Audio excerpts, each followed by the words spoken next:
Gloria Chicote es profesora emérita de literatura española de la Universidad Nacional de La Plata e investigadora principal del CONICET. Se especializa en literatura medieval, renacentista y en las manifestaciones populares de la literatura iberoamericana, y yo creo que más en ese segundo interés y experticias tuyas tenemos desde hace muchos años un vínculo estrecho entre el Instituto Iberoamericano Gloria Chicote y el IDICS, que es el Instituto de Investigaciones en Humanidades y Ciencias Sociales, que es una unidad ejecutora de dependencia doble, por un lado de la Universidad Nacional de La Plata y también del CONICET. Gloria ha sido durante muchos años directora del IDICS, que es la institución, el Instituto de Investigaciones en Ciencias Sociales y Humanidades más grande de la Argentina, y también ha sido la primera directora del área de humanidades del CCT La Plata, que es el centro que aglutina a todos los laboratorios, investigadores del CONICET en La Plata, que es el segundo centro de investigación financiado por el CONICET en la Argentina. O sea, tiene una extensa experiencia de gestión institucional y actualmente, también me gustaría mencionarlo, es la presidenta de la Asociación Internacional de Hispanistas, cuyo congreso se realizará dentro de poco en Santiago de Chile, donde también vamos a tener un panel dedicado a Mesila. Ella fue becaria, Gloria Chicote, del Deutsche Akademische Austauschdienst, del Ministerio de Asuntos Exteriores de España, y también tuvo la beca Georg Foster de la Alexander von Humboldt Stiftung, y también siempre has estado vinculados a la red de alumnis de la Alexander von Humboldt Stiftung. De sus libros me gustaría destacar algunos, los últimos, del 2022, Elementos líricos en los romances documentados en la Argentina durante la primera mitad del siglo XX, Cine, Teatro y Radio, otras publicaciones, esta y en las revistas populares, La disputa por comunicar en la Argentina de 1930 y del año 2021 también, otra contribución, Los derroteros teóricos de la cultura popular. Y de los proyectos en curso, me gustaría destacar uno que se llama la traducción a la edición, materialidad, tradiciones simbólicas, procesos, traducción y edición de la literatura medieval y renacentista hacia sus proyecciones modernas. Y también, por último, para terminar, es una mesilista de gran trayectoria, siempre ha estado involucrada en el proyecto, que también es un espacio importante de aprendizaje de cooperación institucional transatlántico y de articulación de investigaciones desde distintas perspectivas disciplinares, teniendo al nexo entre convivialidad, desigualdades en el centro. Bueno, muchísimas gracias por la disposición de presentarte parte de los resultados de las investigaciones. Y ahora el espacio es tuyo y después tenemos, por supuesto, tiempo para hacer preguntas, discutir, etcétera. Y para todos aquellos que están aquí en presencia, si necesitan más agua, avisar. Porque está haciendo bastante calor. Espero que ustedes que están conectados virtualmente estén con un poco más de frío o más cómodos que nosotros aquí en la sala de conferencia. Bueno, muy buenas tardes a todas y a todos. Muchas gracias, Bárbara, por tu tan gentil presentación excesivamente gentil, que seguramente es el fruto de que nos conocemos hace muchos años y que somos colegas, colaboradoras y trabajamos conjuntamente ya desde hace muchos años. Y bueno, quiero agradecerte todos tus años de trabajo. Estar aquí es estar en casa. Para mí es como estar en casa. ya todos saben que venimos prácticamente todos los años a Berlín, y que Berlín es mi segunda ciudad y que realmente me siento como en casa porque el ámbito de investigación que yo pude desarrollar a lo largo, puedo decir, de los últimos 20 años en mi carrera académica se debe a este espacio, se debe a esta biblioteca, se debe a este centro de investigación. Así que gracias también al instituto, gracias a mis queridas y queridos colegas del instituto y también a todos los, colegas con los que coincidimos estos días en Berlín y que tengo la oportunidad de ver después de mucho tiempo. Así que muchas, muchas gracias. Bueno, ¿qué es? ¿Media hora? ¿Está bien? ¿Qué les parece? ¿Está bien? Bueno. Tal como comentó Bárbara, lo que yo propongo hoy es presentar el resultado de mis investigaciones en un archivo. Nosotros en el programa de Mesila, trabajamos con el concepto de conviabilidad, trabajamos con muchas acepciones, reconfiguraciones. Bueno, justamente tuvimos una reunión muy interesante en la que conversamos sobre las implicancias y proyecciones del término, pero ese concepto en su manera primera, reducida, limitada, surge de la literatura de Iván Illich. Entonces, hace años en que vengo trabajando esta relación entre los libros publicados, los documentos previos a la documentación de los libros, el intercambio epistolar, que con Fernando en alguna oportunidad trabajamos en un taller.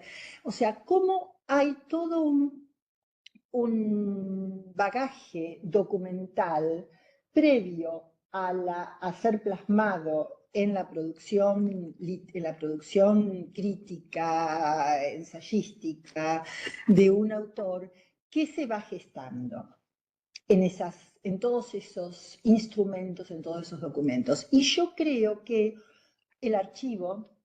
los archivos, en sus distintas modalidades, son espacios preferenciales para ver justamente las trayectorias de lectura, las trayectorias de recepción, las trayectorias de cómo se fueron constituyendo esos pensamientos que después se plasman más ordenadamente en las publicaciones.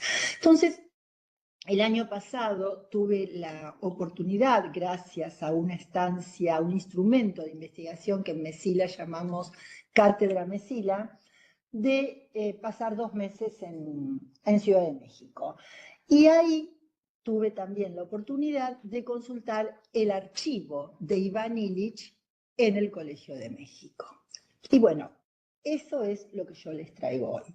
Les traigo un poco el resultado de esa búsqueda, cómo esa búsqueda, lo que encontré limitadamente desde mi perspectiva, que ahora voy a decir por qué, solo fueron las investigaciones y las documentaciones sobre lengua y literatura, y cómo interactuó eso con todo lo que yo había leído sobre Iván Illich, de Iván Illich, y también sobre el concepto de conviabilidad.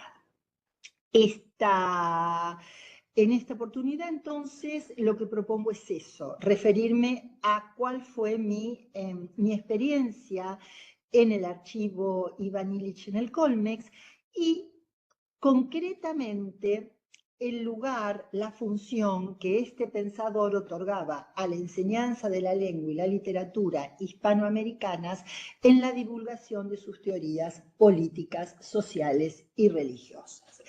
Con esa finalidad me voy a referir muy brevemente a la figura de Iván Illich, más brevemente aún al concepto de conviabilidad, que es el concepto que manejamos y que desarrollamos desde hace más de 7 años en nuestro programa, el concepto de archivo, que es un concepto que trabajamos mucho con Bárbara y que publicamos en un libro que se llamó Transiciones Inciertas, referida a la transición entre el archivo analógico y el archivo digital, pero hay elementos teóricos que voy a tomar de ahí, concretamente el archivo de Ivan Illich, y como núcleo de esta ponencia me voy a referir a qué función tiene la enseñanza de la lengua y la literatura hispanoamericanas para la divulgación del ideario de Illich. Ivan Illich vive entre 1926 y 2002. Comienzo con una breve síntesis para recordar la figura de este pensador político, plural y contestatario de origen austríaco, que vivió gran parte de su vida en América. Su vida transcurrió entre la Universidad Pontificia Gregoriana de Roma, donde fue ordenado sacerdote entre los años 1942 y 46. Más adelante vivió en Nueva York y a partir del 56 fue vicerrector de la Universidad Católica de Ponce en Puerto Rico.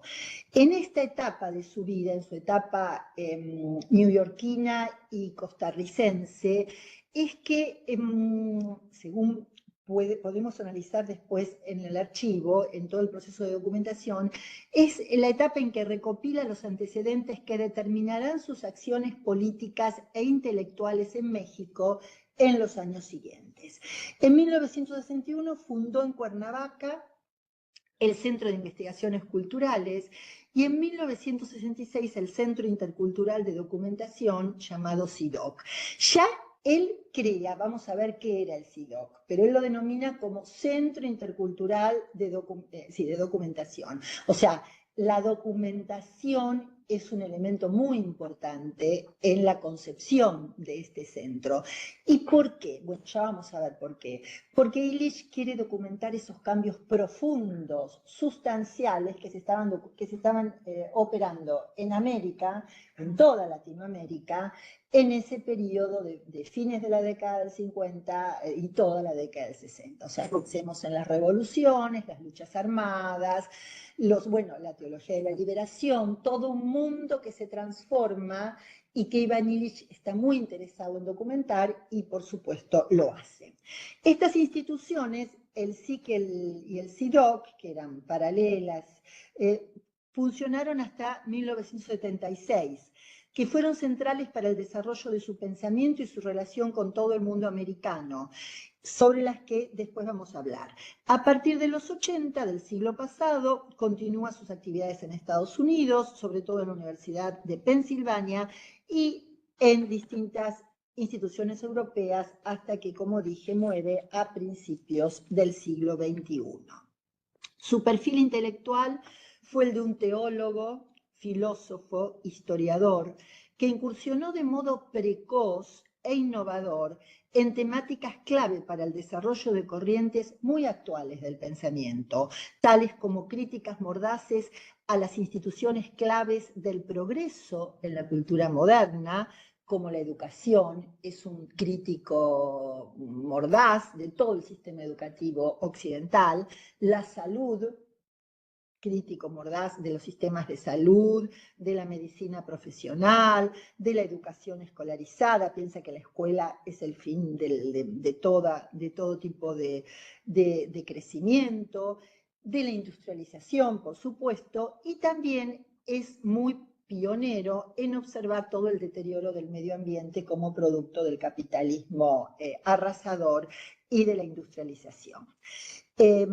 También criticó el trabajo ajeno y no creador y el consumo voraz de energía necesaria para el desarrollo económico, como una negación de la igualdad y de la justicia social, entre otros muchos temas.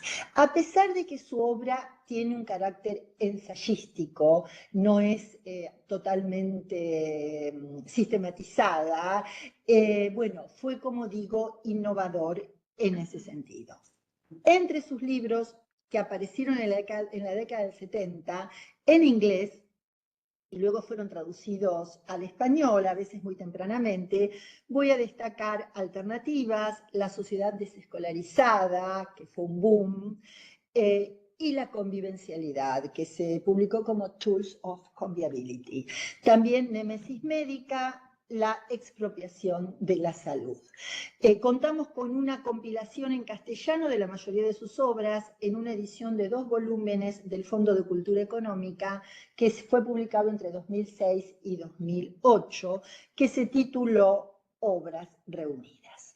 Bueno, como dije antes, en nuestro programa Mesila, nosotros trabajamos especialmente el concepto de conviabilidad.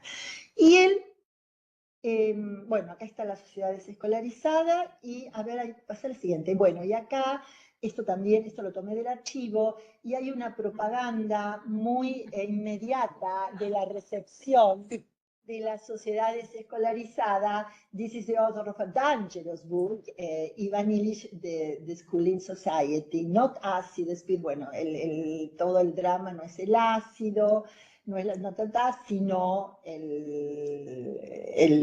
la escuela, ¿no? Que es el elemento más, la droga peor y la más destructiva de América hoy. Bueno, este es un ejemplo.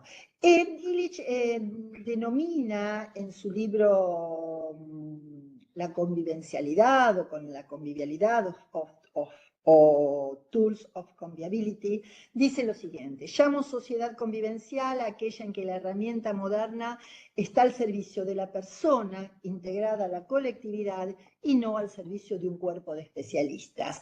Convivencial es la sociedad en la que el hombre controla la herramienta. Bueno, él aboga por este tipo de sociedad.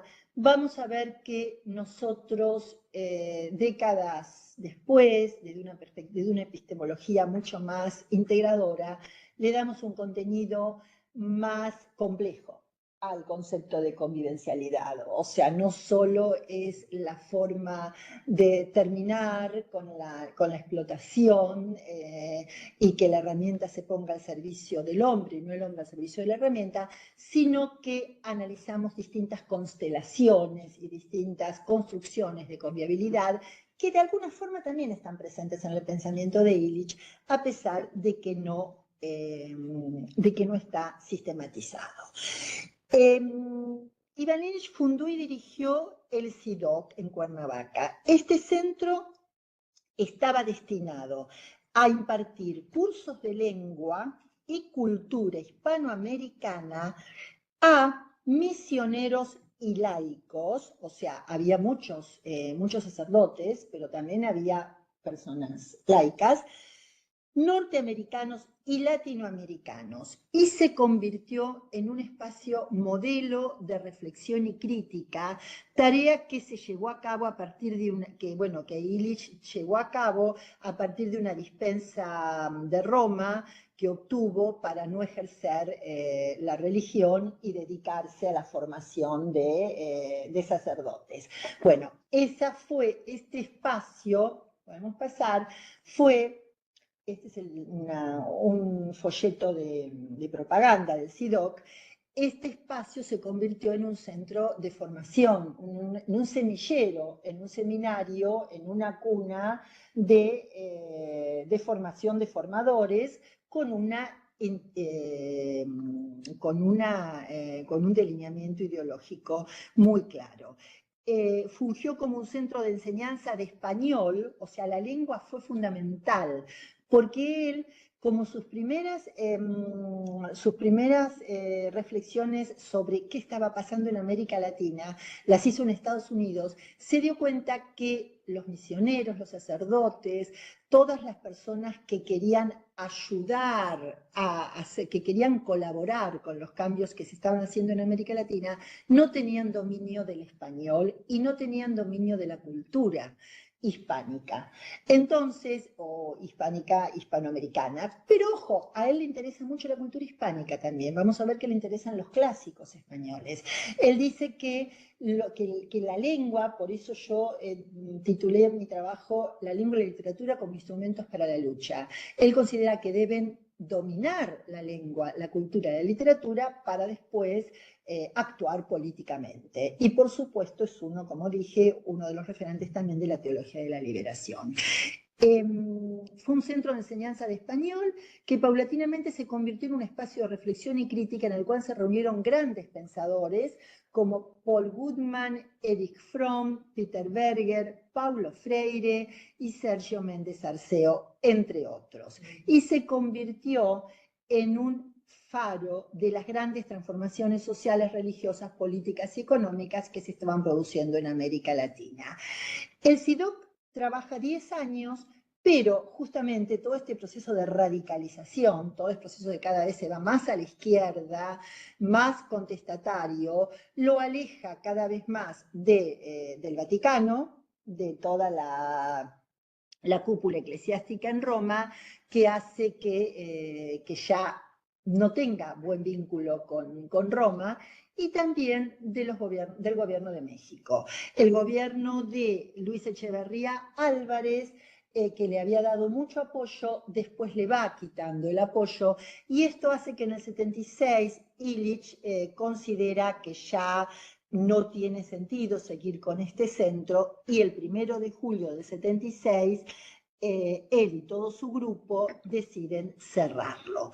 En tal fecha, en julio del 76, Illich cierra el centro, pero dice, no voy a perder todo este bagaje impresionante que tengo de documentación, y ahí, ¿dónde lo dona? Lo dona quizás al espacio más progresista, al espacio institucional más progresista de América Latina, que es el Colegio de México. Recuerden ustedes la génesis del Colegio de México, relacionada con la inmigración española en la posguerra civil.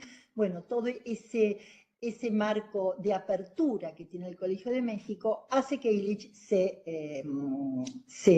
done su archivo al Colegio de México. Bueno, proceso que está totalmente consignado en el archivo. Todo está absolutamente, se puede ver cuánto se pagó por cada cosa, cómo se hizo la digitalización, cómo se hizo la traducción, etc. Entonces ahora, antes de entrar ya por fin en el archivo, voy a referirme a un trabajo que preparamos junto con Bárbara, en que tratamos de caracterizar al archivo desde una concepción teórica determinada. En primer lugar, quiero decir que este es un archivo analógico, mientras que nosotras nos estábamos refiriendo en ese libro tanto a archivos analógicos como a archivos digitales y a todo el proceso de transición. Habíamos dicho, entre otras cosas, que el archivo constituye un lugar físico, una infraestructura estable de información, que se caracteriza por procesos y prácticas de colección, selección, clasificación, almacenamiento y conservación de una gran cantidad y diversidad de objetos. Esto puede abarcar desde objetos textuales, libros, revistas, objetos visuales, fotografías, objetos sonoros, etc., y objetos híbridos. El objetivo del archivo es organizar y ordenar la complejidad, y por ende entendemos el archivo también como un saber de carácter discursivo, siguiendo a Derrida y a Foucault, que tanto en su gestación como en su posterior estructuración es siempre un proceso de negociación, y está atravesado no solo por decisiones de orden administrativo y científico, sino también por decisiones de orden estético e ideológico. Los archivos, en tanto estructuras consolidadas, se desarrollan en torno a un conjunto de objetos, ya sea un fondo documental, una colección, un legado, y están alojados en una determinada institución, biblioteca, museo, academia, archivo propiamente dicho. Y lo que más me interesa destacar de nuestras reflexiones es que los archivos encapsulan al menos 3 momentos diferenciados, y esto me interesa para confrontarlo con mi búsqueda. Y estos 3 momentos son el momento en que se constituyen los objetos, el momento en que esos objetos se organizaron, o sea, primero se constituyeron como objetos, después se organizaron, y un tercer momento en el que son sometidos a estudios específicos. Estas instancias involucran actores distintos, como los científicos, los gestores de los objetos, los bibliotecarios, los curadores, los archiveros, e implican distintos tiempos, distintas cronologías, no son simultáneas, e implican no solamente interacciones entre sujetos y objetos diferentes, sino que conllevan también procesos específicos de apropiación de transformación y de resignificación. Bueno, me parece que este marco es fundamental para entender cómo una investigadora de Mesila en la década del 20 del siglo XXI vuelve sobre ese archivo con una intención específica, parcial, y estamos reeditando una vez más ese proceso de 3 partes que se produce en la conformación y divulgación de los archivos. En ese sentido, bueno, un agradecimiento profundísimo para la directora de la Biblioteca del Colmex y para la directora del archivo, Iván Illich, que bueno, que me asesoraron en todo. Bueno, entonces ahora voy a dedicar los últimos 10 minutos de esta charla a hacer un recorrido por los materiales. Bueno, acá, bueno, primero me disculpo por las fotos, porque son fotos de trabajo. Son las fotos que yo tomé mientras estaba consultando, o sea, son fotos malas, que no tienen muy buena calidad, pero son mis notas, o sea, las fotos son mis notas de trabajo. Aquí me interesó porque es una lista de los asistentes de los cursos entre 1961 y 1965. Son los asistentes que vienen de Latinoamérica al CIDOC. Son 408 personas, de los cuales 18 vienen de Argentina, 27 de Bolivia, 65 de Chile, 17 de Colombia, 14 de Costa Rica, 33 de Honduras, 28 de México, 101 de Perú. Bueno, también hay que analizar la relación con Perú o con Chile, que son los que más gente tienen. Bueno, acá vemos que hay 400 sacerdotes, pero hay otro tanto de laicos, de estudiantes que vienen de las distintas universidades latinoamericanas y norteamericanas, también hay europeos, y bueno, es como un seminario que se retroalimenta. Constituye un repositorio analógico que abarca un amplio abanico de temas. O sea, mi cala fue muy puntual porque hay, no sé, no pude hacer un recuento de los materiales, pero hay alrededor de 50 cajas y cada caja puede llegar a tener 500 hojas, y también, además de los libros, bueno, documentos manuscritos, documentos mecanografiados, de distinto carácter. Los temas son religión, muchísimo sobre religión, catolicismo, cristianismo, protestantismo, judaísmo, religiones amerindias, muchísimo sobre educación, antropología, muchísimo, salud, psicología, sociología, sobre todo lo referido a tenencia de la tierra y a reforma agraria, arquitectura, muy interesante todo lo referido a arquitectura sustentable, a las casas que contemplen la problemática medioambiental, y muy interesantes las reflexiones sobre petróleo. Piensen ustedes que estamos en un momento de auge, ¿no?, del petróleo, y él ya tiene reflexiones críticas hacia el petróleo. Bueno, entonces, ahora sí voy a hacer una mirada sobre el archivo. A pesar de sus afirmaciones en contra de la educación escolarizada, Illich exploró muchos modelos alternativos de educación. O sea, él tenía un proyecto educativo, él tenía un proyecto de educar, pero bueno, a pesar de eso, consideraba que su proyecto no tenía nada que ver con la escuela. La sociedad desescolarizada es un discurso crítico sobre la educación en las economías modernas. Es un libro que atrajo la atención pública sobre Iván Illich, y el libro está lleno de programas muy detallados que prevén acerca de la inefectiva naturaleza de la educación institucionalizada. Pero en el desarrollo del pensamiento de Iván Illich estuvo latente toda la teoría educativa de Paulo Freire. Paulo Freire, que asistió varias veces al CIDOC. Las experiencias de Freire en Brasil fueron tomadas por Illich en el CIDOC, y también los experimentos educativos que se estaban realizando en Cuba. Se exalta reiteradamente el éxito de la educación masiva en Cuba, que corroboran la afirmación de Freire de que al pueblo se lo subleva enseñando. Eso hay muchísimos documentos sobre eso, y por supuesto el libro posterior de Freire, Pedagogía del Oprimido, y todos los antecedentes de ese libro están muy presentes. Fundamentalmente, él utiliza a la lengua como un elemento central en el proceso de enseñanza y en la formación de formadores, tanto la lengua materna como las lenguas vernáculas. Hay muchos documentos sobre lengua, por ejemplo, este documento es un documento comparativo de 4 lenguas distintas, inglés, español, una lengua amerindia, y bueno, no me acuerdo qué otro contexto, y o sea, la parte estructural, gramatical, fonética, morfológica de la lengua está muy presente. ¿Podemos pasar?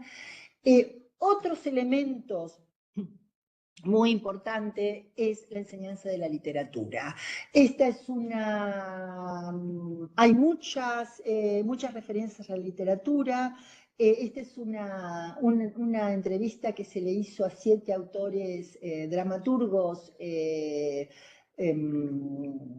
latinoamericanos, que podemos pasar la otra, que, bueno, entre ellos están distintos, Manuel Galich, Aimé Césaire, sí, Rodolfo Walsh, Francisco Pacurondo, etc. O sea, las personas que estaban viviendo la vida cultural de América Latina. Otros elementos del curso muy importante es todo lo relacionado con la literatura clásica. Están los programas, yo tuve la posibilidad, podemos pasar, tuve la posibilidad de cotejar distintos programas de los cursos, y en todos incluye la enseñanza de la literatura clásica española. Por ejemplo, la literatura del Siglo de Oro, El Quijote, Sor Juana. O sea, hay una idea de que la lengua y la cultura son un conjunto que se deben considerar no se pueden considerar por separado. Y me interesa, fundamentalmente también hay muchos autores contemporáneos, por ejemplo, todos los autores del boom latinoamericano, sobre todo, por supuesto, García Márquez y también Cortázar, pero también, por ejemplo, toda la obra ensayística del Che Guevara. O sea, es un panorama de lo que está pasando en América Latina y de lo que el grupo del CIDOC consideraba que se debía tener presente para formar a esas personas. Bueno, además, es muy importante la presencia del inglés. O sea, hay un diálogo constante con el inglés, claro, porque hay una bibliografía en inglés con la que estas personas interactúan constantemente, no mucho menos con el francés. Por ejemplo, yo me preguntaba por la presencia de Foucault, que estaba produciendo más o menos en esos años, y no. Por lo menos en una primera mirada no encontré, aparte sobre salud, sobre educación, o sea, sobre temas muy, muy cercanos, y no encontré una cosa más relacionada con el mundo anglo. Pero bueno, entonces es muy importante eso, pero también hay que pensar, hay que ubicarse contextualmente, porque estamos en un momento en que la religión se está transformando muchísimo en el mundo católico, que se abandona la liturgia en latín y que cada vez tiene más importancia la liturgia en lenguas vernáculas. Él incorpora la necesidad de la liturgia también y de todos los procesos de alfabetización en las lenguas amerindias. O sea, es un mundo en ebullición, en transformación, que él tiene muy en cuenta. Bueno, como dije, no solo lingüística comparada, sino preocupaciones de índole gramatical y también literatura. Por favor. Bueno, aquí tenemos muchos de estos folletos propagandísticos en que se dice qué se va a enseñar, cómo van a ser los cursos. La siguiente, por favor. Bueno, por ejemplo, acá se dice que se va a enseñar Ercilia, que se va a enseñar romanticismo, o sea, que se va a enseñar también Poe, Selection of Short Stories by Edgar Allan Poe, o sea, hay una concepción de la cultura en su conjunto que se tiene muy presente en la formación de estas personas. Y, por favor, pasar. Bueno, acá hay otros programas, todos mecanografiados con otras indicaciones, y acá hay algunas fotos de este centro que fue un centro de avanzada. Pasemos, por favor, sobre todo en todo lo que fuera relacionado con laboratorio de idiomas. Fueron los primeros lugares donde se hacía enseñanza de inglés y de castellano con sistemas de audio, de grabaciones, de escuchas simultáneas, o sea, muy avanzado. Pasa, por favor.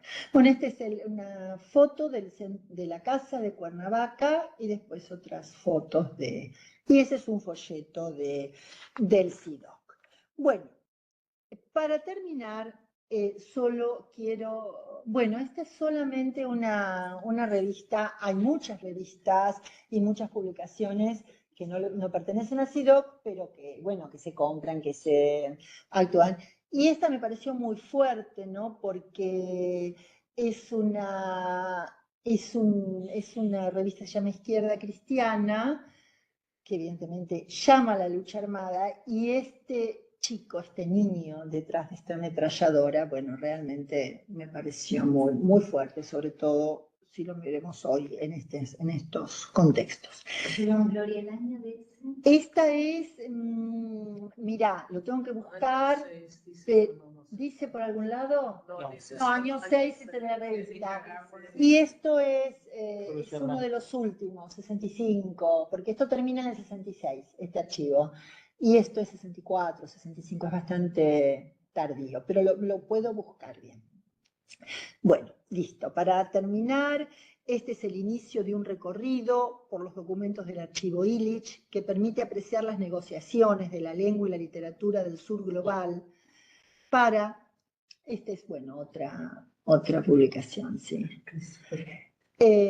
Para transitar formas de convivialidad que permiten incidir en proyectos destinados a revertir los procesos coloniales y neocoloniales que han sido parte de la configuración de América desde el año 1492.